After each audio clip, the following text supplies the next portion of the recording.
పిల్లలకి ఏమి నేర్పిస్తాం చెప్పండి ముందు తల్లిదండ్రులని? అరే నువ్వు ఆ ఇంట్లోకి వెళ్ళమాకు, నువ్వు వాళ్ళతో మాట్లాడమాకు అని నేర్పిస్తామా లేదా? పిల్లలు అలాగే ఉంటారన్నమాట. హల్లెలూయా. ఏమండి? అలాగే ఇప్పుడు కూడా మన దేవుడు మనకి నేర్పిస్తుంది ఏంటో తెలుసా?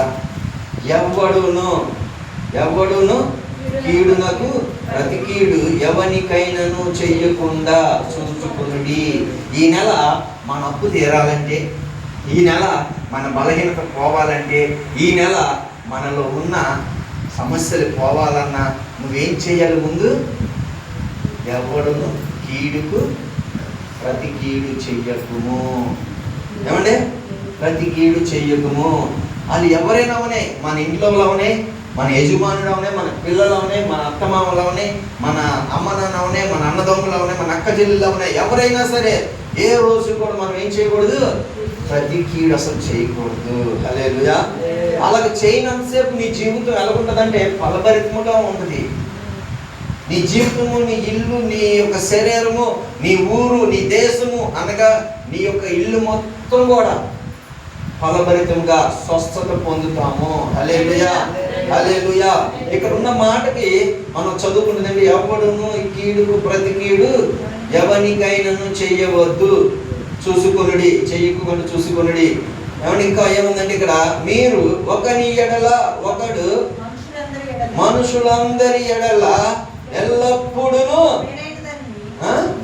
మేలైన దాన్ని అనుసరించి నడుచుకునుడి. మేలైన దానిని ఏంటంటే ఇంకా ఇక్కడ ఏముందంటే, మీరు ఒకని ఎడల ఒకడు మనుషుల అందరి ఎడలను ఎల్లప్పుడూ మేలైన దానిని అనుసరించి నడుచుకునేది. ఎల్లప్పుడూ మేలైన దాన్ని. హల్లెలూయా. ఎందుకంటే ఎవరి మీద మనకి శత్రుత్వం ఉండకూడదు. మనకు అదే కాదు, ఎల్లప్పుడూ మేలైనది ఏంటంటే, శత్రుత్వం ఉంటే మేలు కాదండి, అసూయ ఉంటే మనకి మేలు కాదు. మనకి మేలు కావాలి, మనకి కీడు పోవాలంటే మనం ఎలా ఉండాలంటే ప్రతి ఒక్కరిని ప్రేమించాలి. వాడు మనల్ని తిట్టినా, సారీ బ్రదర్ బాగున్నావా, చెల్లి బాగున్నావా, అక్క బాగున్నావా, అందరినీ మనం మంచిగా మాట్లాడాలి. హల్లెలూయా. ఎవరితో మనం ఉండకూడదు. ఈ నెలలో మనకి మొట్టమొదటిగా జరిగేది అది. ఎందుకంటే మన దేవుడు మీరు ఎల్లప్పుడూ సంతోషించేవాడు ఉండాలన్నమాట. ఆమె చూడండి అక్కడే ఉంటుంది, ఎల్లప్పుడూ సంతోషముగా నుండుడి. ఆమె హల్లెలూయా. మీరు ఎల్లప్పుడూ సంతోషంగా ఉండుడి. ఎల్లప్పుడూ సంతోషంగా మనం ఎవరైనా ఉంటామో మనుషులని చెప్పాలి. ఈ పాపపు శరీరం ఎప్పుడు బలహీనత తీసుకొస్తుందో తెలియదు, ఎప్పుడు పాపంలో నడిపిస్తుందో తెలియదు. అలాంటి శరీరంలో మనం సంతోషంగా ఉండాలంటే చాలా కష్టం. కానీ సంతోషంగా నేను ఉండలేము. ఎవరు ఉండాలి మనలోని? యేసయ్య ఉండాలి. ఆమె యేసయ్య మనలో ఉంటే మనకి ఎల్లప్పుడూ సంతోషమే. ఉదయకాలం లేసాం, అక్కడ ఆరాధన చేసాం, తర్వాత 2 గంటలు పడుకున్నాం, మళ్ళీ వచ్చాం, ఆటోలో ఇట్లా కాంగో పెట్టుకొని వస్తుంటే దారి పొడిగా సింగనగర్ నుంచి ఇక్కడ దాకా కూడా మేము ఏం చేస్తున్నాం? సంతోషంగా కాంగో కొట్టుకొని పాటలు పాడుకుంటా వస్తున్నాం. హల్లెలూయా. సంతోషం అంటే అది.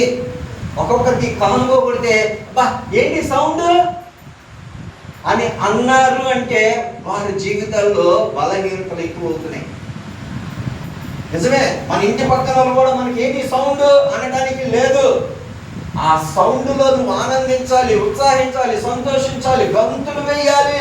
నీకు బలహీనత ఉండదు. హల్లెలూయా. ఈ 2026 ఈ 7వ నెల మొదటి రోజు మనం తెలుసుకుంటుంది ఏంటంటే, దేవుడి సన్నిధికి వచ్చేటప్పుడంట నువ్వు సంతోషించుకొని రా. దేవుడి సన్నిధికి వచ్చేటప్పుడు నువ్వు సంతోషించు. దేవుడి సన్నిధి నుంచి ఇంటికి వెళ్ళా కూడా నువ్వు సంతోషించు. ఎవరి మీద నువ్వు అసూయపడకు, ఎవరి మీద నువ్వు కోపపడకు, ఎవరిని నువ్వు పన్నెత్తు మాట కూడా అనకు, గాయపరచుకు. అది ఎవరైనా కానీ నేర్చుకోవాల్సింది. మనం ఈ రోజు దేవుడు మనతో మాట్లాడుతున్నాడు. నమ్మిన వారు దేవుడు. ఆమేన్. హల్లెలూయా. పరిశుద్ధాత్మ దేవుడు మనతో మాట్లాడుతున్నాడు. నాతో అంటున్నాడు కదా, నువ్వు ఈ కూడికి ఏర్పరిచావు, నేను నీ ఎదుటికున్న వారి మీద ఉన్న కాడి తీసి వేస్తున్నాను అన్నాడు. హల్లెలూయా. కాడి తీసి వేస్తున్నాను అన్నాడు. థ్యాంక్ యూ లార్డ్ అన్నా. నిన్ను నేను వెలిగించాను, నువ్వు వారందరినీ వెలిగించు. ఆమేన్. హల్లెలూయా. నువ్వు వెలిగించబడ్డాక నువ్వు అందరినీ వెలిగించు. అలా వెలిగించడానికి నువ్వు లేవు, తేజునిల్లు అంటున్నాడు. ఆమేన్. హల్లెలూయా. హల్లెలూయా. ఎందుకంటే మన దేవుడు మనం వెలిగించిన తర్వాత మనం మళ్ళీ చల్లబడిపోకూడదంట. చూడండి, ఒక కట్టెలు పొయ్యిలో పెట్టాం, వెలిగించాం. ఇప్పుడు అవి మర్చిపోయారు అందరూ. వెలిగించాం, దాన్ని తీసుకుని నీళ్లు పోసి పక్కన పెట్టండి. మళ్ళీ తర్వాత ఎలుగుతున్న కట్టెల్లో పెడితేనే అది వెలుగుద్ది. తర్వాత ఇది ఒంటరి వెలిగించండి, దీనికి పెట్రోల్ పోయాలి, కిరసనాలు పోయాలి, కాగితాలు పెట్టాలి, ఎన్నైనా పెట్టాలి దీనికి, అప్పుడే ఇది వెలుగుద్ది, లేకపోతే ఎలగదు. అలాంటి జీవితంగా ఈరోజు మనం ఉండడానికి వీల్లేదు. ఆరిపోయిన కట్టె వలె ఉండడానికి వీల్లేదు. అనేక పచ్చి కట్టెలు మనం వెలిగించడానికి ఉండాలి. దేవుడికి స్తోత్రం, హల్లెలూయా. అది నువ్వు సంతోషించడం అంటే.